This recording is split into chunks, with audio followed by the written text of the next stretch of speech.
Sometimes you want earbuds that do everything. And some other times you want earbuds to do that one thing well. And then sometimes you want the Moondrop Golden Ages 1979. Namaste, we are DHRME, doing hot reviews for many earphones. Not that hot. Okay, the moment we unboxed this and we took a look at the charging case, we realized there was another case, a case for the charging case. More plastic, whoop-de-doo. And that's kind of the materials aesthetic all around, guys. It's all plastic. The case is plastic, the earbuds are plastic, and it's not exactly premium feeling and quite cheap, to be honest. It's also very lightweight in the hand. Oh, and speaking of unboxing, that box it came with is unnecessarily huge. Why such a big box for such a small pair of earbuds? Why? Trying to compensate for something? And in terms of design, it is definitely a look. It's got all of this retro styling, and it's a matter of taste, but it has all these markers on the earbuds as well as the case. You either like it or you don't. We're going to leave that up to you. Personally, I'm not a big fan. It makes the whole design very busy and all over the place, but again, if you like it, you like it. And the stem style buds work with touch controls, and they work well, although they are a little bit sensitive. What you can do with it is play pause, you can change ANC, you can call up your voice assistant and track control, but that's pretty much it. And the different touch gestures are a single tap, double tap, triple tap, and a long press, and you can configure what they do in the app if you like. But we'll talk about the app in a bit. And what's good to note here is that there are no extra features like a wear sensor. So taking the buds out of your ear will not pause your audio. You're gonna have to do that manually from the device. And there's also no support for multi-point. One device at a time. Now, if it ain't comfortable, it ain't worth it, at least as far as earbuds are concerned. And these are shallow insertion style, stem style earbuds, and you know I like those a lot. They're also oval shaped, so that helps with the comfort because ears tend to be oval and not circular. You get 4 sizes of silicone tips in the box. I think that should be plenty for most people. There's no foam tips here in case you were looking for those, since it's an audiophile brand. So overall, I think these are pretty comfortable and I'd be happy to use these for many hours at a time. All right, active noise cancelling and transparency. We rank them on our DHRME scale at tier C for both the ANC and transparency. The noise cancelling did lower all the environmental sounds a bit, especially the low end, but it did let in the voices a bit more. And in transparency mode, and this is interesting, it was very loud, so the volume of ambient sound that was piped in was very high, but it sounded quite processed and the voices sound very grating as well. So not a pleasant experience, and that's why we put it in tier C. If it wasn't for that, this would have easily been in tier B or A even. And in the app, you don't get any kind of ANC customization. You just can choose the ANC mode, but you can also choose which modes to cycle through when you use the gesture on the earbuds. And you can also remove particular modes. So if you don't want to toggle between ANC, ANC off and ambient, but only between ANC and ambient, you can do that as well. Oh, do you want to see something from the Golden Ages? Well, check out my popsicles, icicles, and test. Popsicle, icicle, testing, 1, 2, 3.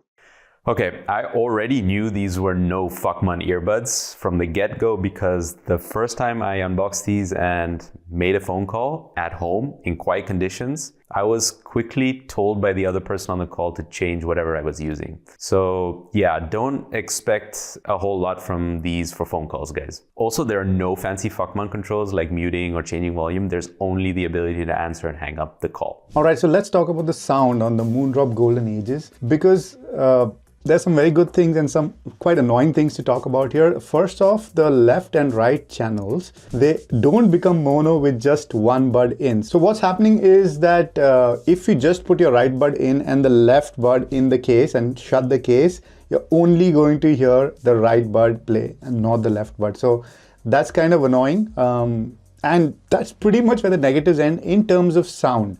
The good thing about this one is that they are seriously loud. Now, I get up to 3 or 2 notches on my Samsung Galaxy Z Fold 5 where it is already quite loud, and I have, I don't know, 75-80% to go in terms of volume. So if you're a volume junkie, you'll be covered, but also please take care of your ears. Don't go this loud unless you have a really low volume recording or if you're hard of hearing. but that's something for you to decide. These can get seriously loud, so that's a good thing. Another thing is, now we'll look at some graphs here, and okay, so we go to the Moondrop Golden Ages, and this is basically you get 3 EQ presets, all of which are very good. No custom EQ, no bands, no parametric EQ like you do with the Moondrop Alice. You just get 3 custom EQs, but very good ones. You get reference, which is kind of like, how do you say it, a more neutral sound, let's say. Then you get a bass head, which is self-explanatory. On the bass head, one thing I will mention is that it's not just the fact that it's more bass, but you also see a significant dip in kind of the lower mid-range, which many people may not enjoy as much, but it's not a huge difference one way or the other. And then of course you have the third kind of sound, which is, let me bring that up, is the monitor. And the monitor actually has much lower bass than either of them. As you can see, there's a significant drop in bass. It also has a, kind of the lower mid-level like the bass head has. So it is a bit different from the reference, which is basically a bit more, you're getting a bit more of the kind of high bass, low mids section. And all of them have the exact same kind of treble. So if you look at it, there's almost zero difference here. So the main difference is a little bit in the low mids and in the bass. Now, what does this mean? Overall, these are not a super bright sounding set of earbuds, but they're also not dark. It's kind of weird. So it's, for me, it hits the sweet spot in terms of sound. There is no sibilance, but there is enough presence. And also, what I like is the bass never gets too much. Now, that's something I enjoy, but that might not be something you guys enjoy, especially if you're used to tunings like this one, sorry, Noble. You see the bass is crazy in some other earbuds. I like Noble as well, but I'm just making a point here in terms of bass. So another thing that really impressed me, and this is most commercial buds get this wrong, is the difference between any of these modes with ANC on or off. So for example, let's just take the reference one with ANC on, off. So this is the left and right channel, and look at it with ANC on. You can't even see a difference. They're literally mapped right on top of each other. So that's one thing you will get. You'll get a consistent sound whether you're an ANC on or ANC off.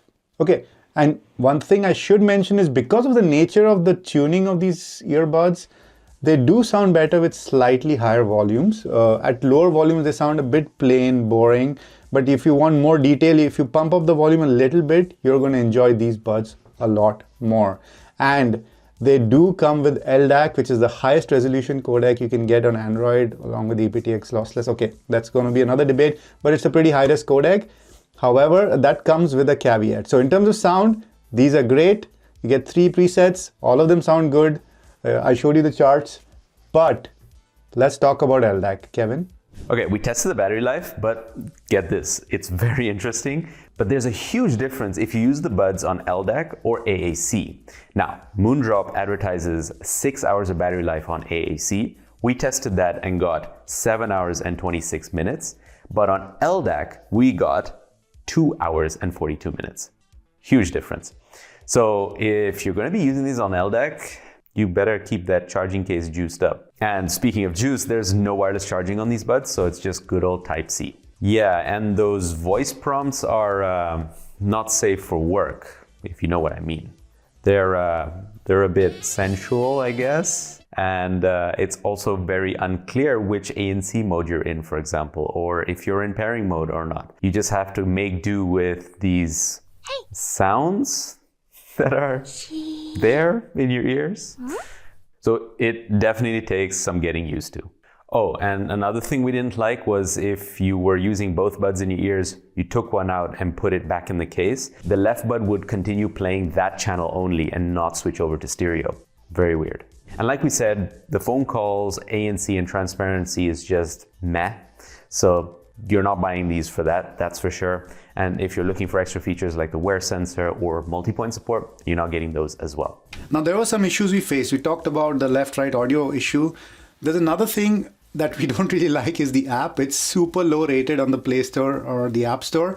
Funnily enough, there is no iOS app, even though the website kind of suggests it. There's only an Android app available for the Golden Ages. And that app, oh my God. First, you have to sideload it, not available on the official Play Store. Once you do sideload it, you have to give it a ton of permissions, including access to all your files. For some reason, location permissions, I can still kind of understand. That was tied to Bluetooth before. But why does it need access to all my files just to, be able to configure these earbuds? Really weird. Oh, and once you've added this plastic thingy, it's pretty much impossible to get off. You can get the top bit off, this part, but getting this part off is impossible. I'm afraid I'm going to break the hinge just to pull this thing off. So yeah, that's something to keep in mind. So the call quality is nothing to write home about. The ANC and transparency are pretty mediocre. You're worried about the battery life in the long term. Should you really get these? Well, only if you actually value the sound so much and the price is right for you. We can see that being the case for many of you who often state on our channel that nothing matters except sound. And on those fronts, Moondrop is really bringing it with the Golden Ages. For every other reason, look elsewhere. We have a ton of products on our channel that we reviewed which we think may do better for an all-rounder set of buds. Having said that, Moondrop did send out review samples of these to us, but that does not influence our review or video in any way. We never accept money from companies whose products we review, so that helps us stay independent, and you guys are the real sponsors of this channel, so thank you members and patrons for your support, and a special thank to our Fuckman tier supporters, Paula, Gamma Panda, and Hunter. You've been watching the Moondrop. And we've been DHRME. Dewey. Oh, do you want to see something from the Golden Ages? Well, check out my popsicles, icicles, and testing of the Moondrop's microphones. Naturally. Now, if it ain't comfortable. And the way you, and the different Ears tend to be oval and not circular. Because ears tend to be